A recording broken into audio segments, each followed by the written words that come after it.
एक बार फिर supreme court ने वक्फ तरमीमी कानून को चैलेंज पेश करने वाली नई अर्जियों पर समाअत से किया इनकार। वक्फ तरमीमी कानून के खिलाफ मुस्लिम तंजीमों का एहतजाजी मुजाहरा जारी है। ये मामला सुप्रीम कोर्ट में है और आइंदा 5 मई को कुछ मुंतखब अर्जियों पर समाअत भी होने वाली है। इस दरमियान वक्फ तरमीमी कानून के खिलाफ दाखिल की जा रही नई अर्जियों पर समाअत से सुप्रीम कोर्ट लगातार इनकार कर रही है। गुज़िश्ता 29 अप्रैल को सुप्रीम कोर्ट ने वक्फ तरमीमी कानून के आईनी जवाज़ को चैलेंज पेश करने वाली 13 अर्जियों पर गौर करने से इनकार किया था और आज फिर इस कानून के खिलाफ दाखिल कुछ अर्जियों पर समाअत से अदालत उज़्मा ने साफ तौर पर इनकार कर दिया। इस तरह अदालत ने जाहिर कर दिया है कि वो इस कानून के खिलाफ दाखिल होने वाली मजीद किसी अर्जी को फिलहाल मंजूर करने का इरादा नहीं रखती।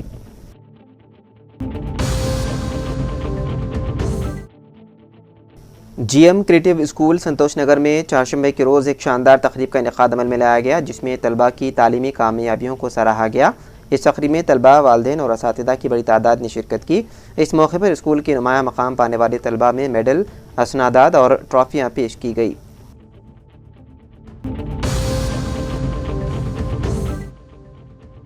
आरामगढ़ ता जू पार्क फ्लाईओवर, जो हैदराबाद का दूसरा सबसे तवील फ्लाईओवर है, जुमेरात की रात स्ट्रीट लाइट्स की खराबी की वजह से तारीकी में डूबा रहा। तकनीकी खराबी के बायस फ्लाईओवर का एक बड़ा हिस्सा मुसाफिरों के लिए खतरनाक डार्क जोन बन गया था। ये पहली बार नहीं है, इससे कबल भी फ्लाईओवर पर स्ट्रीट लाइट्स बंद होने की वजह से अंधेरा छाया रहा। स्ट्रीट लाइट्स की मुसलसल खराबी के बायस ज्यादातर लोग इस फ्लाईओवर का इस्तेमाल करने से गुरेज कर रहे हैं ताकि हादसा का खतरा कम हो सके। इसके अलावा आरामगढ़ चौराहे पर सिग्नल जू पार्क से आने वाले मुसाफिरों के लिए एक और तकलीफ का बाइस बन रहा है, चाहे वो फ्लाईओवर का इस्तेमाल कर रहे हों या उसके नीचे वाली सड़क। सिग्नल का दौरानिया सिर्फ चंद सेकंड है, जिससे चौराहे पर ट्रैफिक की भीड़ बढ़ रही है।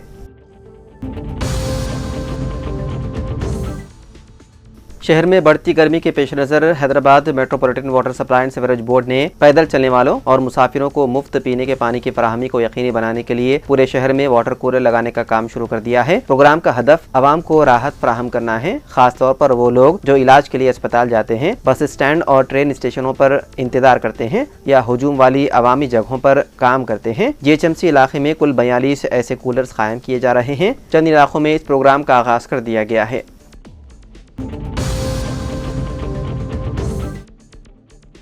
कर्नाटक रियासत के मंगलू शहर में एक हिंदू तंजीम के कारकुन सुहास शेट्टी को नामालूम हमलावरों ने बेरहमी से कत्ल कर दिया। तफसीलात के मुताबिक सुहास शेट्टी काफी अरसे से मंगलुरु में गौरक्षा, लव जिहाद के खिलाफ मुहिम और हिंदुओं को मजहबी तब्दीली से बचाने जैसे सरगर्मियों में सरगर्म था। जुमेरात की रात उस पर मनसूबबंदी के साथ हमला किया गया। हमलावरों ने सड़क के बीचों बीच उस पर चाकू से वहशियाना हमला किया, जिसके नतीजे में वो शदीद जख्मी हो गए। खून में लथपथ सड़क पर गिरने के बावजूद कोई मदद को आगे नहीं आया और वो वहीं दम तोड़ गया। ये वाकया सोशल मीडिया पर तेजी के साथ वायरल हो गया। कर्नाटक बीजेपी ने इस वाक़े पर रद्द-ए-अमल देते हुए कांग्रेस हुकूमत पर इल्जाम लगाया कि रियासत में हिंदू महफूज नहीं है और कत्ल मुबैना तौर पर लव जिहाद गैंग का किया धरा है।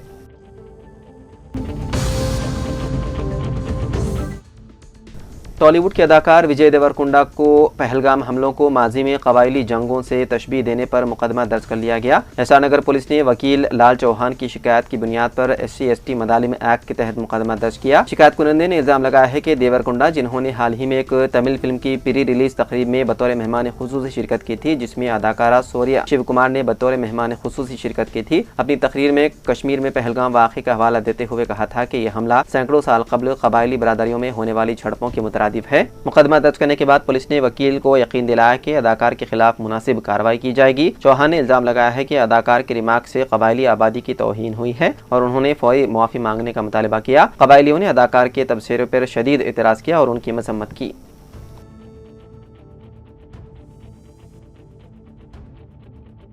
हैदराबाद के रंगारेड्डी जिले में आउटर रिंग रोड पर पेश आए सड़क हादसे में एक शख्स की हो गई मौत। एग्जिट नंबर 12 के पास एक कार हादसाती तौर पर बेकाबू होकर डिवाइडर से टकरा गई। इस हादसे में कार चलाने वाले शख्स की मौत हो गई। महलूक की शनाख्त 30 साला तिरुमलेश के तौर पर की गई है, जो उछलकर सर के बल गिर पड़ा। सर पर शदीद चोट लगने की वजह से वो मौके पर ही फौत हो गया। इतला मिलते ही आदि बटला पुलिस मौके पर पहुंची और लाश को पोस्टमार्टम के लिए मुर्दा खाना मुंतकिल कर दिया गया।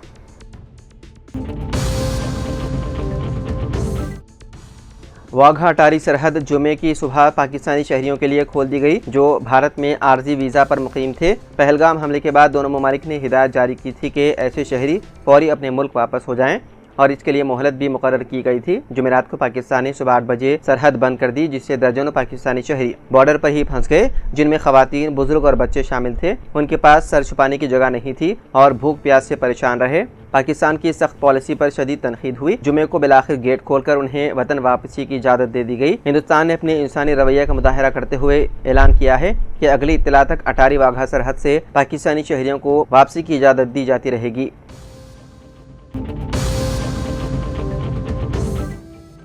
मियाँपुर पुलिस ने शहर में ज़ेर तामीर बड़े अपार्टमेंट्स को निशाना बनाकर एल्यूमिनियम सेंटरिंग बॉक्सों की चोरी करने वाले गिरोह को गिरफ्तार कर लिया। पुलिस के मुताबिक इस टोली में 6 खवातीन और 1 मर्द शामिल हैं। मुलजिमीन के कब्जे से तकरीबन 7 लाख रुपए मालियत का एल्यूमिनियम मटेरियल बरामद किया गया। पुलिस ने बताया है कि तमाम मुलजिमीन एक ही कॉलोनी में रहा करते थे।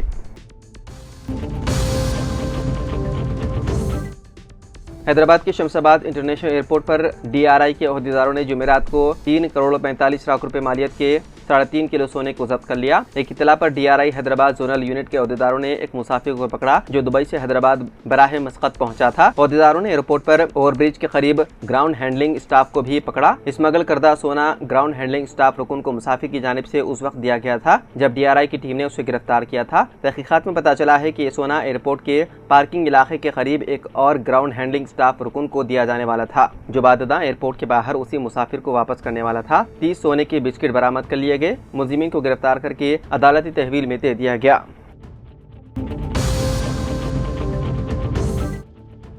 रियासत तेलंगाना की बरखी शराहों में कोई इजाफा नहीं होगा, हुकूमत का ऐलान। इलेक्ट्रिसिटी रेगुलेटरी कमीशन ने वादे किया है कि रियासत में बरखी की शराहों में कोई इजाफा नहीं किया जाएगा। इलेक्ट्रिसिटी रेगुलेटरी कमीशन ने बरखी की तकसीम कार कंपनियों डिस्कॉम्स की जानिब से तजवीज़ करदा मजमूई आमदनी की जरूरत पर अवामी समाअत मुकम्मल की। इलेक्ट्रिसिटी रेगुलेटरी कमीशन ने 65,849 करोड़ रुपए की तजवीज़ में 7,221 करोड़ रुपए की कटौती करते हुए 58,628 करोड़ रुपए की मंजूरी दी है। रियासती हुकूमत 13,499 करोड़ रुपए के खसारे को पूरा करने के लिए रजामंदी का इजहार किया, जिससे बरखी सारिफीन पर आयद होने वाला माली बोझ खत्म होगा। इलेक्ट्रिसिटी रेगुलेटरी कमीशन के सदरनशीन जस्टिस देवराजू नागार्जुन ने मीडिया से बात करते हुए बताया है कि रियासत में 1.9 करोड़ बरखी सारिफीन हैं, जिनमें 1 करोड़ 37 लाख घरेलू सारिफीन, 29 लाख 15,000 ज़िराई कनेक्शन, 19 लाख 89,000 तिजारती और 4.5 लाख सनती कनेक्शन हैं। उनमें किसी भी शोबे में बरखी की कीमतों में कोई इजाफा नहीं किया जाएगा।